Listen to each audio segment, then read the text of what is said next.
Our sources call this Operation Roosevelt. It all begins today from cracking down on these illegal vendors to cleaning up garbage on the streets and seizing illegal scooters. All of it to clean up and bring back this neighborhood. So for months, the streets of this working class neighborhood have been overrun with every type of crime you can imagine. And finally, law enforcement is here to tear down what is essentially a strip mall full of stolen goods and businesses offering illegal services. But while this operation is off to a promising start, residents are worried that once police leave, the criminals will all come back, leading to a resurgence of crime in a neighborhood that's already way past its breaking point. The NYPD will be working to reduce retail theft and the sale of stolen goods. Just after dawn, hundreds of NYPD officers, state police officers gathered at 83rd and Roosevelt to begin the process of cleaning up what people here have been complaining about for years. Jose Restrepo told us in Spanish and in English the lack of public safety reminds him of the crime-ridden villages in his home country of Colombia. All the vendors that I've observed, they were all migrants who crossed into this country in the last year or two. Throughout 2023, the number of these vendors continued to grow exponentially, and the number of robberies in the stores around here just going off the chart. 9 lieutenants, 42 sergeants, 176 police officers. We are going to shut all of you down before this 90 days are over. We are coming for you. But police can only do so much, with some of these reopening under a different name just days after getting shut down. We've done several raids, but what we notice is that you can't just close one thing down because tomorrow they'll be there again.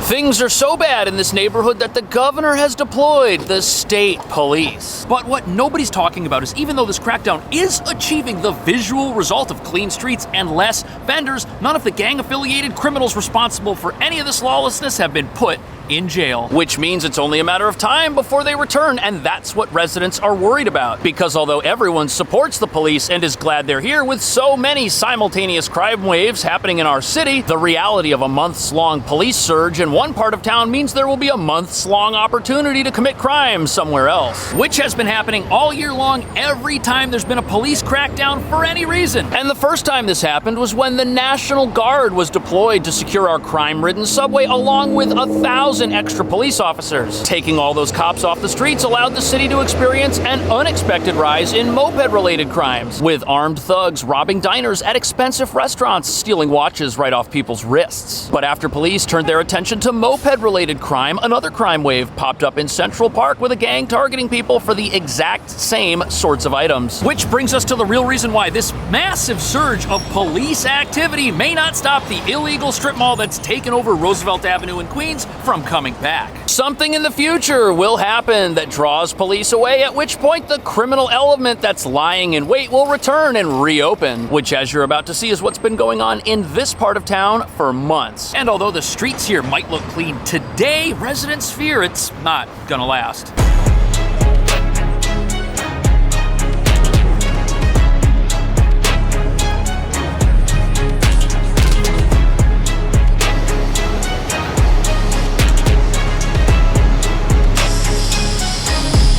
People are driving all kinds of stuff on the road these days, and the worry is that without a constant police presence in this area of Queens, once the police pull out, the worry is that the criminals are just going to come right back, because that's what they've done every other time there's been a crackdown on the illegal activity going on here. The police can confiscate all the mopeds they want. They can shut down all the vendors, confiscate all their goods, yet they still come back and reopen. It's been a constant battle that's been going on here. Now, it's important to understand that criminal activity in this neighborhood, it's been a problem for a very long time, since before New York City even had an asylum crisis. However, even though most of the asylum seekers who've come here, over 200,000 in fact, are not here to join gangs or commit crime, a small minority of people have exploited that situation to their advantage and are now using it to commit even more crime than we've seen on our streets in a long time. We're not here for one day and go away. We're here for the problem to go away. Mayor Adams making that bold promise and setting a 90-day target to clean up the illegal vendors plaguing Roosevelt Avenue. 9 lieutenants, 42 sergeants, 176 police officers, and they took action today. So this this crackdown, it's going to work. You've got hundreds of police, you've got state police, everyone is motivated to see a change happen here. The only question now is how long is that change actually going to last? And although everyone wants to see success here, it's a 90-day operation that was announced on the news. Do criminals watch the news too? They might. If they do, they know that after a 3-month vacation, they can come back. And I was just over at Roosevelt Avenue. You will still see people selling things out of suitcases on the side of the road. You will still see illegal vending. And you've still got vans that have their doors partially open, revealing a shopping mall of inventory inside. And if the police show up, these mobile warehouses can just drive away and escape. On top of that, there are large numbers of people in an area where I've seen an open air market with a whole bunch of stuff out on the sidewalks in the past, just kind of waiting there with big trolleys and carts full of stuff that you can't really see because it's still boxed up. Maybe there's nothing to see there, or maybe they're waiting for a potential opportunity to set up shop and make money again. Either way, you get this feeling on Roosevelt Avenue now that even though things are in the open, you've got a criminal element lurking in the shadows, just waiting for the right moment to come back out of them. But the problem is, the only reason police resources were deployed here to begin with was because local residents and activists protested and demanded a response. And they've been calling for not only a permanent police presence, but also for more funding and restructuring of the 3 existing police precincts that are supposed to cover this neighborhood, because obviously the resources aren't present for them to do their jobs. But they are not getting a constant police presence. Instead, they're getting a temporary crackdown with resources that may not be there forever, along with a promise that after the 90-day police surge is over, things will be reassessed and the city will decide how many resources to keep there. Hopefully it's a lot. They're gonna need it. This afternoon, the FDNY hauled away a pair of out-of-code propane tanks from a food vendor on Roosevelt Avenue. The enforcement is part of a newly established task force that also involves more than 170 police officers and more sanitation workers to haul away the seemingly endless piles of garbage. So literally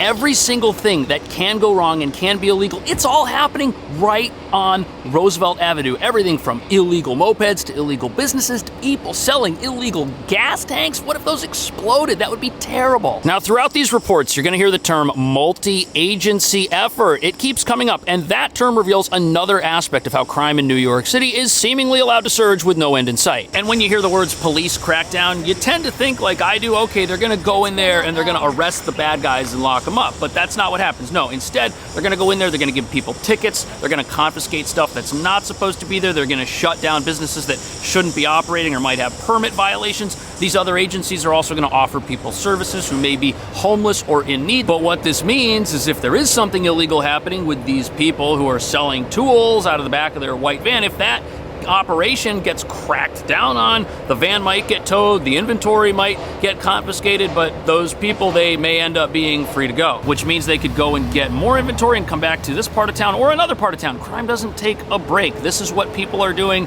to make a living right now. It's too bad. But what's really frightening is these aren't folks who have nothing, they've got some stuff they're trying to sell just to make a living and feed themselves. No, this is a coordinated gang-related effort, and it's a lot more sophisticated than it might look. For like a drill that's like $249, he's selling for like $70. They have their items laid out on big like beach towels. The people that are selling these items, they're not just like one person who's acting on their own. This is kind of like a network. So this report here, this is from 5 months ago, but this reporter is describing the exact same conditions that I saw myself a week before this crackdown started, and that I still kind of saw when I went up there after it started. And the illegal vending going on was off the charts. You've got entire sections of the street with people selling stuff on both sides of the street. And this is definitely a coordinated effort. I saw one woman selling items on a blanket that were coming out of a suitcase, and that woman, she got her suitcase from a man who walked over to her and handed it to her before she started putting things out on the blanket. I watched that man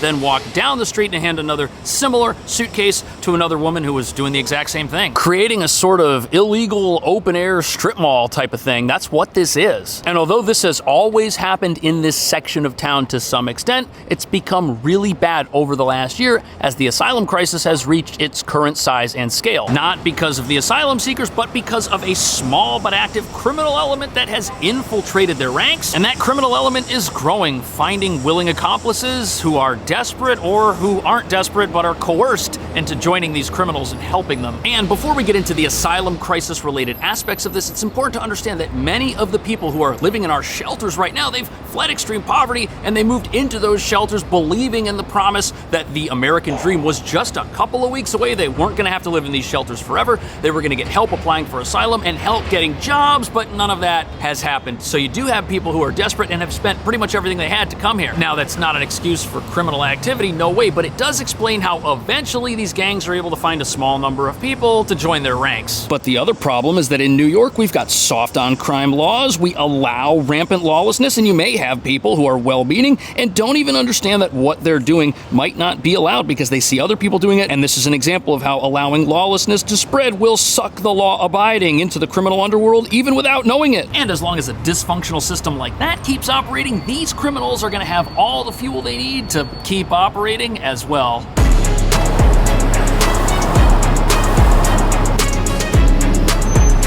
So this right here is the Stewart Hotel. It's a shelter for families seeking asylum. And although it's a former luxury hotel right here in Midtown, and although that might make it seem like the kind of place that could really help someone if they were to stay there every 60 days, the families in here are supposed to move out and get replaced elsewhere in the shelter system. The city does that because shelter space is limited. These stays have to be temporary. That's their rule. But critics say this system of housing people without actually helping them become part of society is what's leading to folks doing things to survive that they probably shouldn't. All the vendors that I've observed, they were all migrants who crossed into this country in the last year or two. Throughout 2023, the number of these vendors continued to grow exponentially, and the number of robberies in the stores around here just going off the chart. So this was actually a very dangerous assignment. More than one photographer. So it's important to understand that unlicensed vending, it doesn't just happen over on Roosevelt Avenue. It happens everywhere throughout the city, even here in Midtown Manhattan across the street from Macy's. It's prevalent pretty much everywhere at this point, and it's entirely possible that some of the folks you see selling possibly fruit or other items aren't actually part of a gang. But the people selling items that look stolen and still have tags on them, that's another story. There are plenty of folks doing that too, but in a city with no law and order, nothing is going to be done about it, and you can't blame folks who are here and were told they were going to get help and who haven't gotten it from doing what they see other people doing. In fact, look at this. On the same street corner as the shelter, you've got some sort of table display of a person selling stuff. But whether or not this is legal, which it probably is, that's not the issue. The issue is we don't have enough police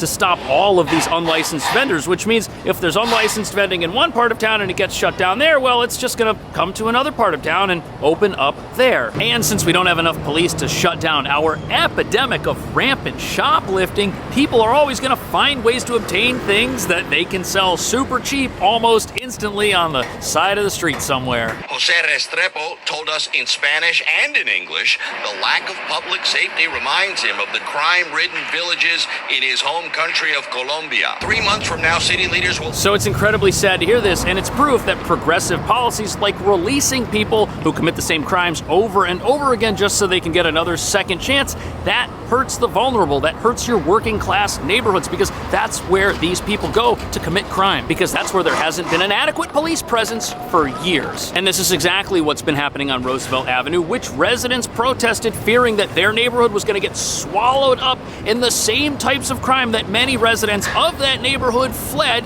in the past. But the plan now is for police to police this area with the help of state troopers for 90 days and then examine the whole situation. And unfortunately, I'm going to translate for you what that means. What that means is that 3 months from today, the crime situation over on Roosevelt Avenue will look very different than it did a week before this whole thing started. There will be less 911 calls. You will have visibly less vendors on the sides of the street, and residents, when interviewed, will say that yes, things have improved. And that right there is going to have the city asking itself if they can maintain this type of environment, this crime-free environment with less resources, because they don't have enough resources as it is. And the problem with asking a question like that is that the only way to answer it is to try and see what happens, which means they're going to pull the police out and see if the neighborhood stays crime-free. We are going to shut all of you down before this 90 days are over. We are coming for you. Mayor Adams stressing that this is a 90-day program. They want to get these problems contained within 3 months so that this extra police presence is not a permanent fixture. So there you have it. 3 months, they're gonna clean everything up and then take a look at what things are like. Now, cleaning up the streets, that's one thing, but putting a time limit on it, that is quite another. There could be criminals who recognize that in a few months, things will be easier for them than they have been in the past, and they could try to come back at that point. Let's say word gets around that this thing is temporary. The crooks could pull themselves out and things could look really good after 3 months. They could look fantastic. There might not be any criminals there at all. But when residents were protesting this, they didn't ask for a temporary solution. They want a long-term, permanent solution to deal with the permanent crime problems that they've been experiencing for years. And there are 3 police precincts in this neighborhood right now that are all supposed to take care of it. And what local leaders have said is this leads to kind of an overlap of responsibilities. You've got one precinct that clears the criminals out from over here, so they move to another precinct and they just keep doing what they're doing. That's been the problem that's been going on here for months. The criminals just move their vans and tables and chairs to another area of town where there aren't any cops, because